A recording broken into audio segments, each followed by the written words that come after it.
വാഹന ഇൻഷുറൻസ് എടുക്കുമ്പോൾ പരമാവധി പ്രീമിയം എങ്ങനെ കുറയ്ക്കാമെന്നാണ് ഒട്ടുമിക്ക ആളുകളും ചിന്തിക്കുന്നത്. എന്നാൽ പ്രീമിയം കുറയ്ക്കുന്നതിന് മുൻപ് ചില കാര്യങ്ങൾ അറിഞ്ഞതിനു ശേഷം മാത്രം അതിനുവേണ്ടി ശ്രമിക്കുക. ഒരു വാഹനത്തിന്റെ ഇൻഷുറൻസ് പ്രധാനമായും 2 രീതിയിലാണ്, അഥവാ 2 സെക്ഷനാണ്.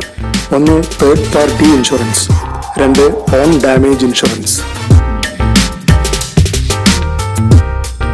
ഒരു വാഹനം മൂലം മറ്റു വാഹനങ്ങൾക്കോ വസ്തുവകകൾക്കോ വ്യക്തികൾക്കോ ഉണ്ടാകുന്ന നാശനഷ്ടങ്ങൾക്ക് നഷ്ടപരിഹാരം നൽകുന്നതിന് വേണ്ടിയുള്ളതാണ് തേർഡ് പാർട്ടി ഇൻഷുറൻസ്. ഇത് നിർബന്ധമായി എടുത്തിരിക്കേണ്ട ഒരു ഇൻഷുറൻസ് ആണ്. തേർഡ് പാർട്ടി ഇൻഷുറൻസ് ഇല്ലാതെ ഒരു വാഹനം റോഡിൽ ഉപയോഗിക്കുന്നത് നിയമവിരുദ്ധമാണ്. വാഹനങ്ങളുടെ തരമനുസരിച്ച് നിശ്ചയിച്ചിട്ടുള്ള ഒരു പ്രീമിയമുണ്ട്. അത് എത്രയാണെങ്കിലും നിർബന്ധമായും അടച്ചിരിക്കണം.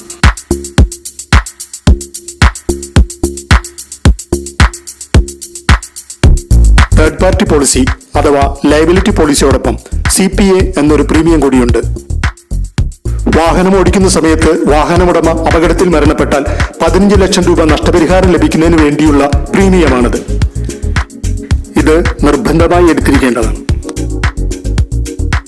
എന്നാൽ വാഹനമുടമയ്ക്കല്ലാതെ മറ്റൊരു വ്യക്തിക്ക് ഈ നഷ്ടപരിഹാരം ലഭിക്കുന്നതല്ല. ഉദാഹരണം, നിങ്ങളുടെ വാഹനം മറ്റൊരു വ്യക്തി ഓടിച്ച് അപകടത്തിൽ മരണപ്പെട്ടാലും മറ്റൊരു വ്യക്തിയുടെ വാഹനം നിങ്ങൾ ഓടിച്ച് അപകടത്തിൽ മരണപ്പെട്ടാലും ഈ ആനുകൂല്യം ലഭിക്കുന്നതല്ല. വാഹനം ഓടിക്കുന്ന വ്യക്തി നിങ്ങളുടെ ഏറ്റവും അടുത്ത ബന്ധുവാണെങ്കിലും നിങ്ങളുടെ കുടുംബാംഗമാണെങ്കിലും ഈ ആനുകൂല്യം ലഭിക്കാൻ അർഹതയില്ല. ഈ ആനുകൂല്യം ലഭിക്കുന്നതിന് വാഹനം ഓടിക്കുന്ന ഉടമ നിർബന്ധമായും ലൈസൻസ് ഉള്ള വ്യക്തിയായിരിക്കണം. വാഹനമുടമ ലൈസൻസ് ഇല്ലാത്ത വ്യക്തിയും വാഹനം ഓടിക്കാത്ത വ്യക്തിയുമാണെങ്കിൽ ആവശ്യമെങ്കിൽ ഈ ഇൻഷുറൻസ് ഒഴിവാക്കാവുന്നതാണ്. വാഹനത്തിൽ യാത്ര ചെയ്യുന്ന വ്യക്തികൾക്ക് അഥവാ യാത്രക്കാർക്ക് ഇൻഷുറൻസ് നൽകാം. യാത്രാവേളയിൽ അപകടമരണം സംഭവിച്ചാൽ നഷ്ടപരിഹാരം ലഭിക്കും. ഇൻഷുറൻസ് എത്ര വേണമെന്ന് ഇൻഷുറൻസ് എടുക്കുന്ന ആൾക്ക് തീരുമാനിക്കാം. അതിനാവശ്യമായ പ്രീമിയം അടച്ചാൽ മതി. യാത്രക്കാരുടെ പേരുകൾ ചേർത്തും യാത്രക്കാരുടെ പേരുകൾ പ്രത്യേകം ചേർക്കാതെയും ഇൻഷുറൻസ് എടുക്കാം. ഈ ഇൻഷുറൻസ് ആവശ്യമില്ലെങ്കിൽ ഒഴിവാക്കാം. അങ്ങനെ നിങ്ങളുടെ പ്രീമിയത്തിൽ കുറവ് വരുത്താം. ഒരു വ്യക്തിയെ കൂലിക്ക് നിർത്തി ആ വ്യക്തി വാഹനം ഓടിക്കുന്ന സമയത്ത് മരണപ്പെട്ടാലും നഷ്ടപരിഹാരം ലഭിക്കും. ഇതിനുള്ള ഇൻഷുറൻസും എടുക്കാവുന്നതാണ്. എത്ര രൂപ ഇൻഷുറൻസ് വേണമെന്ന് കാണിച്ച് അതിനാവശ്യമുള്ള പ്രീമിയം അടച്ചാൽ മതി. ഈ കവറേജ് ആവശ്യമുണ്ടെങ്കിൽ മാത്രം എടുത്താൽ മതി. അല്ലെങ്കിൽ ഈ പ്രീമിയവും കുറവ് ചെയ്യാവുന്നതാണ്. ഇത്രയും കാര്യങ്ങളാണ് തേർഡ് പാർട്ടി അഥവാ ലയബിലിറ്റി ഇൻഷുറൻസിൽ വരുന്നത്. ഇവിടെ പ്രീമിയം കുറയ്ക്കുന്നതിന് കാര്യമായ മറ്റു മാർഗങ്ങളൊന്നുമില്ല. അടുത്ത സെക്ഷനാണ് സെക്ഷൻ B അഥവാ ഓൺ ഡാമേജ് ഇൻഷുറൻസ്.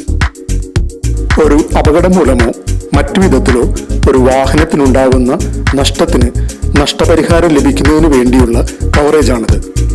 പല രീതിയിലുണ്ടാകാവുന്ന നഷ്ടങ്ങൾ ഒഴിവാക്കുന്നതിന് വേണ്ട കവറേജ് ഇവിടെയുണ്ട്.